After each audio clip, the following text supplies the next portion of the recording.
हैं और किन दुश्वारियों का आपने सामना किया और यहाँ पहुँचे, यहाँ के जो जिम्मेदार हैं हज़रत मुफ्ती सगीर काफी साहब, उनके यहाँ पहुँचने पर किस तरह आपकी रात हुई, क्या करना है? देखिए, हम लोग जो हैं ज़िला मेरठ में एक कस्बा पड़ता है, कस्बा खिवाई, तहसील सरगना में हम लोग वहाँ से आए हैं पूरे वक्त के साथ में। और हज़रत मौलाना मोहम्मद मुस्तफ़ा साहब कासमी जो जमीयत उलमा उत्तर प्रदेश के सेक्रेटरी हैं, मौलाना जाकिर हुसैन साहब जो हमारे कस्बे के बड़े मदरसे के जिम्मेदार हैं, मौलाना नुमान साहब हैं, मास्टर आबिद साहब, हाफिज़ अब्दुल अज़ीज़ साहब और हम सबसे बड़े हाफिज़ वाक़िफ़ुद्दीन साहब, इनकी सरपरस्ती में हम लोग यहाँ आए हैं। इसके अंदर की रिलीफ भेजी है। यही हुआ कि हम लोग जम्मू की तरफ, तो हमें यहाँ का जब भी हुआ वीडियो के ज़रिए, सोशल मीडिया के ज़रिए, तो हमने यहाँ का भी रुख किया, जिसमें हमारी 3-4 गाड़ी आई हैं और ये 20-25 आदमियों का वो पूरे साथ आया है यहाँ। और जिस तरह से हम यहाँ आए हैं, बड़ी दुश्वारियाँ तो हो ही रही थी, सफ़र की सोबतें बर्दाश्त की हैं, चल के आए, लेकिन यहाँ आने के बाद जब हज़रत मौलाना मुफ्ती सगीर साहब से मुलाकात हुई, आप लोगों से मिले हैं, तो बहुत अच्छा हमें लगा और हमारी सारी थकान जो थी वो सब बिल्कुल एकदम ख़त्म हो गई आप लोगों के रवैये से, आप लोगों की मिलनसारी से। और जिस तरह से हम यहाँ रात रुके हैं, हमने क़याम किया है, तो माशाल्लाह ये कहीं कहीं इक्का दुक्का देखने को मिलता है इस तरह से। जैसे मदरसे का भी आपका निज़ाम व इंतज़ाम है और आप लोगों का मिलना, आप लोगों की मेहमान नवाजी करना, जबकि इतने लोग यहाँ आपके पास बराबर आ रहे हैं। ज़रूरत है इस वक्त रिलीफ की, वहाँ तक आप हमारे साथ रहबर भेज रहे हैं। हज़रत मुफ्ती साहब का बहुत बहुत हमारे ऊपर एहसान है, करम फरमाइए कि हम यहाँ तो बहुत दूर थे, हम लोग इस इलाके से वाकिफ़ियत भी नहीं थी, लेकिन जब हज़रत मुफ्ती साहब की रहबरी हमें मिल गई है, तो आप लोगों की निगरानी में, इनकी सरपरस्ती में और इनके साथ मिलजुल करके हमें बहुत अच्छा लगा। और हमारे लिए भी इन्होंने एक रहबर तैयार किया ताकि घर घर जा कर के हम अपने हाथ से रिलीफ वो दे सकते हैं और उन गरीबों तक वो बात पहुँच जाए, वो सामान पहुँच जाए जिसके लिए वो आया है। तो ये बहुत अच्छा लगा।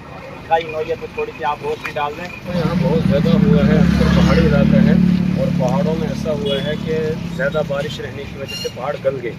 वो गलने की वजह से पानी जब नीचे उतर गया तो पहाड़ फटना शुरू हो गए और अक्सर आबादी यहाँ पहाड़ों के ऊपर होती है, तो उसकी वजह से अक्सर जो है वो मकानात नीचे आना शुरू हो गए। और ये मुताबिक मकामात में तकरीबन 6 अजला के अंदर 6 ज़िलों में ये सूरत हाल पेश आई है। यहाँ जम्मू है, रियासी है, उधमपुर है, इसी तरीके से किश्तवाड़ है, डोडा है और पुंछ है, कठुआ है। इन अजला के अंदर ये सूरत हाल इस तरह पेश आई। जी, हमारा वक्त है, ये कहाँ जाएगा? तो आप हजरात का वफद जो जा रहा है ये अखनूर जा रहा है, जहाँ ज़्यादा हाँ, वहाँ ऐसा हुआ है कि वहाँ दरियाए चनाब जो है, चनाब नदी वो उफान पर आ गई और उसकी वजह से बंद टूट गया।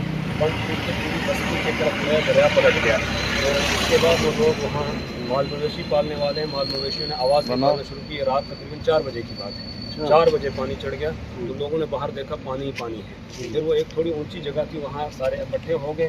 तो फिर वहाँ से हेलीकॉप्टर के जरिए से उन लोगों को आर्मी ने निकाला है। उन लोगों का सब कुछ बह गया वहाँ से, तकरीबन 40 लोगों का नामो निशान मिल गया वहाँ पर।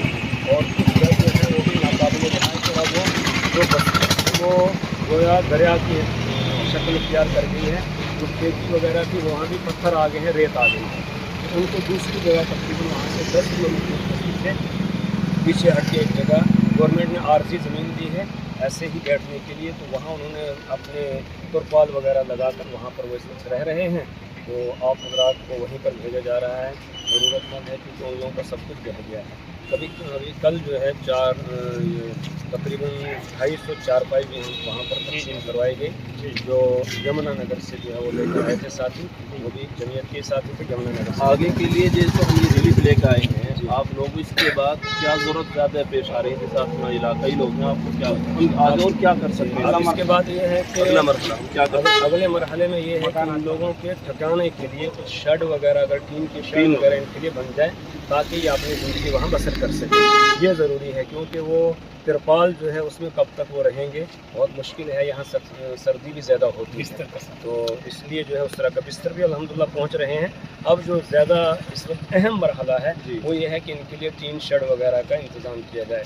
और अंदाजे के मुताबिक तकरीबन हमें 1000 से 1200 शेड तैयार करना है, रूम के शक्ल में तैयार करना, रूम के शक्ल में तैयार करना है, जिसमें वो अपना सामान भी रख सकें और खुद भी रख सकते हैं।